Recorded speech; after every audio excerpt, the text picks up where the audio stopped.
Assalamu alaikum wa rahmatullah wa barakatuh. Mes chers frères et sœurs en islam, chers spectateurs, vous êtes-vous déjà posé cette question, pourquoi tant de confusion autour de l'islam? Aujourd'hui, l'islam est l'une des religions les plus mentionnées dans les médias, sur les réseaux sociaux et dans les débats publics. Pourtant, c'est aussi l'une des plus mal comprises.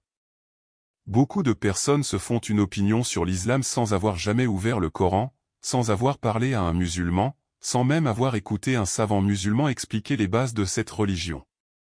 Leur vision est souvent basée sur des images choquantes, des attentats, des conflits politiques ou des comportements extrêmes montrés à la télévision. Et malheureusement, ces images deviennent, pour eux, la représentation de toute une religion qui compte plus d'1,5 milliard de fidèles. Le problème, c'est qu'on confond souvent les actes de certains individus ou groupes avec les enseignements réels de l'islam. Or, une religion ne peut pas être jugée à travers les pires comportements de certains de ses adeptes. Sinon, aucune religion, aucune nation, aucun peuple ne pourrait être considéré comme « bon ». Cette vidéo a donc pour objectif de faire la lumière sur les plus grandes idées fausses concernant l'islam. Il ne s'agit pas de convaincre qui que ce soit de changer de religion, mais simplement d'expliquer, avec respect et honnêteté, ce que l'islam enseigne réellement. Car la connaissance est la meilleure arme contre la peur, le rejet et la haine. Si tu regardes cette vidéo, garde un esprit ouvert. Essaie de mettre de côté les préjugés et d'écouter avec le cœur et la raison. Peut-être que, à la fin, ta vision de l'islam sera différente. Peut-être qu'un simple fait, une seule vérité, suffira à briser un grand mensonge. Idée fausse numéro 1, l'islam est une religion de violence. C'est certainement l'idée fausse la plus répandue sur l'islam. Lorsque certaines personnes entendent le mot « islam », elles pensent immédiatement à la guerre, au terrorisme ou au fanatisme. Pourtant, cette représentation est totalement contraire à l'essence même de cette religion. Le mot « islam » vient de la racine arabe slm qui signifie « paix, sécurité » et « soumission à Dieu ». Un musulman est donc, en réalité, une personne qui cherche la paix intérieure et la paix avec les autres à travers son obéissance à Allah subhanahu wa ta'ala. Dans le Coran, Allah subhanahu wa ta'ala interdit clairement l'injustice, l'oppression et le meurtre d'innocents. Il est écrit, « Quiconque tue une personne innocente, c'est comme s'il avait tué toute l'humanité, et quiconque sauve une vie, c'est comme s'il avait sauvé toute l'humanité. » Coran 5 verset 32. Ce verset, à lui seul, montre l'importance sacrée de la vie humaine en islam. Les groupes terroristes qui commettent des crimes en se réclamant de l'islam ne représentent absolument pas cette religion. Ils utilisent le nom de l'islam pour justifier leur soif de pouvoir, leur haine ou leurs intérêts politiques. Mais leurs actes vont directement à l'encontre des enseignements du prophète Muhammad Rasulullah, paix et bénédiction sur lui, qui a toujours prôné la miséricorde, le pardon et la justice. Il est important de comprendre que dans toutes les religions et toutes les idéologies, il peut y avoir des extrémistes. Mais on ne juge pas une religion selon ses pires représentants, on la juge selon ses textes, ses principes et ses véritables valeurs. Et les valeurs fondamentales de l'islam sont la paix, la compassion, la justice, le respect des autres et la protection de la vie humaine. Ainsi, dire que l'islam est une religion de violence, c'est confondre une foi divine avec les erreurs humaines. Idée fausse numéro 2, les femmes sont opprimées en islam. L'une des accusations les plus fréquentes portées contre l'islam est que cette religion opprime les femmes et leur refuse des droits fondamentaux. Cette idée est très répandue, surtout dans les pays occidentaux où les images de femmes voilées sont souvent associées à la soumission, à l'interdiction de s'exprimer ou au manque de liberté. Pourtant, cette vision est très éloignée de la réalité des enseignements islamiques. Lorsque l'islam est apparu au 7e siècle, les femmes n'avaient pratiquement aucun droit dans de nombreuses sociétés. Elles ne pouvaient pas hériter, elles étaient considérées comme une propriété et, dans certains endroits, les filles étaient même enterrées vivantes à la naissance. L'islam est venu changer cette réalité, il a accordé aux femmes le droit d'hériter, le droit de posséder des biens, le droit de travailler, le droit de choisir leur époux et le droit à l'éducation. Ces droits ont été établis il y a plus de 1400 ans, bien avant que beaucoup de sociétés modernes ne les reconnaissent. Le port du hijab est souvent utilisé comme preuve de l'oppression des femmes en islam. Pourtant, pour des millions de femmes musulmanes, le hijab est un choix personnel et spirituel. Elles le portent par obéissance à Dieu, par pudeur et par conviction, et non par contrainte. De nombreuses femmes musulmanes sont aujourd'hui médecins, enseignantes, chercheuses, entrepreneuses, ministres ou mères de famille, et elles vivent leur foi tout en participant activement à la société.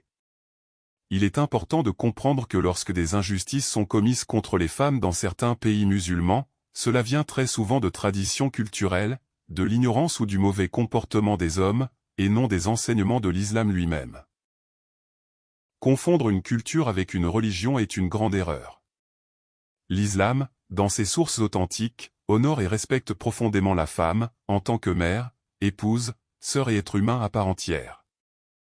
Idée fausse numéro 3, les musulmans adorent Muhammad Rasulullah. Une autre idée fausse très répandue est que les musulmans adoraient le prophète Muhammad Rasulullah, paix et bénédiction sur lui, comme une divinité ou une figure sacrée équivalente à Dieu. Cette confusion vient du fait que les musulmans parlent très souvent du prophète avec beaucoup de respect, d'amour et d'admiration. À chaque fois qu'ils entendent son nom, ils ajoutent une bénédiction, paix et bénédiction sur lui. Pour certaines personnes extérieures à l'islam, cela peut donner l'impression qu'il est adoré. Or, en réalité, c'est totalement faux. Le principe fondamental de l'islam est le monothéisme pur, l'adoration d'un seul et unique Dieu, Allah subhanahu wa ta'ala. Cette croyance est appelée tawhid. Dans l'islam, associer quelqu'un à Dieu dans l'adoration est considéré comme le plus grand péché. Ainsi, les musulmans n'adorent ni Muhammad Rasulullah, ni Jésus, ni aucun autre prophète. Ils les respectent, les aiment et les reconnaissent comme des messagers envoyés par Dieu pour guider l'humanité, mais l'adoration est réservée uniquement à Allah subhanahu wa ta'ala. Le prophète Muhammad Rasulullah lui-même a clairement dit qu'il n'était qu'un homme et un messager. Il a interdit à ses compagnons de l'exagérer ou de le glorifier comme cela a été fait pour certains prophètes dans d'autres traditions. Sa mission principale était de transmettre le message de Dieu, d'enseigner la morale, la justice, la miséricorde et l'adoration sincère d'Allah subhanahu wa ta'ala. Ce respect profond que les musulmans ressentent pour le prophète vient du fait qu'il est un modèle de comportement, de patience, d'honnêteté et de compassion. Ils essaient de suivre son exemple dans leur vie quotidienne, pas de le diviniser. Ainsi, comprendre que Muhammad Rasulullah est un serviteur de Dieu et non un Dieu permet de corriger une confusion importante et de mieux saisir l'essence même de l'islam. Idée fausse numéro 4, l'islam rejette les autres religions. Beaucoup de personnes pensent que l'islam est une religion fermée, intolérante, qui rejette et combat toutes les autres croyances. Cette idée est souvent renforcée par certaines images de conflits dans le monde ou par des discours politiques qui associent l'islam à la haine de l'autre. Pourtant, lorsque l'on regarde les textes et l'histoire de l'islam, on découvre une réalité très différente. L'islam reconnaît l'existence et le rôle de nombreuses religions avant lui. Il reconnaît des prophètes comme Adam, Noé, Abraham, Moïse et Jésus, que la paix soit sur eux tous. Ces prophètes sont respectés et considérés comme des messagers envoyés par Dieu pour guider leur peuple. Les musulmans croient même à la naissance miraculeuse de Jésus et à sa pureté. Rejeter Jésus ou Moïse serait, en réalité, sortir de la foi islamique. Le Coran parle également des « gens du livre », en référence aux juifs et aux chrétiens. L'islam enseigne qu'ils doivent être traités avec justice, respect et bonté. Un verset très connu dit « Nulle contrainte en religion ». Coran 2 verset 256. Cela signifie clairement que personne ne peut être forcé à devenir musulman. La foi doit être un choix libre et sincère. Dans l'histoire, les musulmans ont vécu aux côtés d'autres communautés religieuses pendant de nombreuses générations. Dans plusieurs régions du monde, des chrétiens et des juifs ont pu pratiquer leur religion sous gouvernance musulmane avec plus de liberté qu'à certaines périodes en Europe. Bien sûr, comme partout, il y a des tensions, des conflits et des erreurs humaines, mais celles-ci ne doivent pas être confondues avec les enseignements réels de l'islam. Le message de l'islam, dans sa base, n'est pas de rejeter les autres, mais d'inviter à l'adoration d'un seul Dieu, à la paix et à la bonne conduite envers tous les êtres humains, quelle que soit leur religion. Idée fausse numéro 5, tous les musulmans sont arabes. Une autre idée fausse très répandue est de croire que tous les musulmans sont arabes, ou que l'islam est réservé uniquement aux peuples arabes. Cette confusion vient surtout du fait que le Coran a été révélé en langue arabe et que le prophète Muhammad Rasulullah, paix et bénédiction sur lui, était arabe. Cependant, langue et origine ethnique ne définissent pas une religion. En réalité, la majorité des musulmans dans le monde ne sont pas arabes. On trouve des musulmans sur tous les continents, dans presque tous les pays. Il y a des musulmans en Afrique, en Asie, en Europe, en Amérique, en Océanie et même dans les régions les plus isolées de la planète. L'islam est la religion la plus diversifiée du monde sur le plan ethnique et culturel. Des personnes de toutes les couleurs de peau, de toutes les langues et de toutes les cultures suivent cette foi. De grands pays musulmans comme l'Indonésie, le Pakistan, le Bangladesh ou le Nigeria ne sont pas des pays arabes. Ils comptent pourtant des dizaines, voire des centaines de millions de musulmans. En Europe et en Amérique aussi, de plus en plus de personnes se convertissent à l'islam chaque année, issus de milieux très différents. L'un des messages essentiels de l'islam est justement que tous les êtres humains sont égaux devant Dieu. La seule chose qui différencie les personnes, selon l'islam, n'est ni la couleur de peau, ni l'origine, ni la richesse, mais la piété et le bon comportement. Le prophète Muhammad Rasulullah, paix sur lui, a affirmé dans son dernier sermon qu'aucun arabe n'est supérieur à un non-arabe, et qu'aucun non-arabe n'est supérieur à un arabe, si ce n'est par sa droiture. Ainsi, l'islam n'appartient pas à une race ni à une nation. Il s'adresse à toute l'humanité, sans distinction. Croire que tous les musulmans sont arabes, c'est réduire une religion universelle à une seule culture, alors qu'elle unit en réalité des peuples du monde entier. Idée fausse numéro 6, l'islam est contre la science et la modernité. Beaucoup de personnes pensent que l'islam serait une religion rétrograde, opposée au progrès, à la science et à la modernité. Cette idée vient souvent de certains pays où l'on voit un retard technologique ou des systèmes éducatifs faibles dans des régions à majorité musulmane.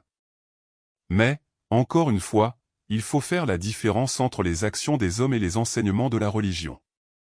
En réalité, l'islam accorde une place extrêmement importante à la connaissance. Le tout premier mot révélé au prophète Muhammad Rasulullah, paix et bénédiction sur lui, fut « li ». Ce simple mot montre que la recherche du savoir est une valeur fondamentale en islam. Dans le Coran, Dieu élève en degrés ceux qui possèdent la science et invite l'être humain à observer l'univers, à réfléchir, à étudier la création.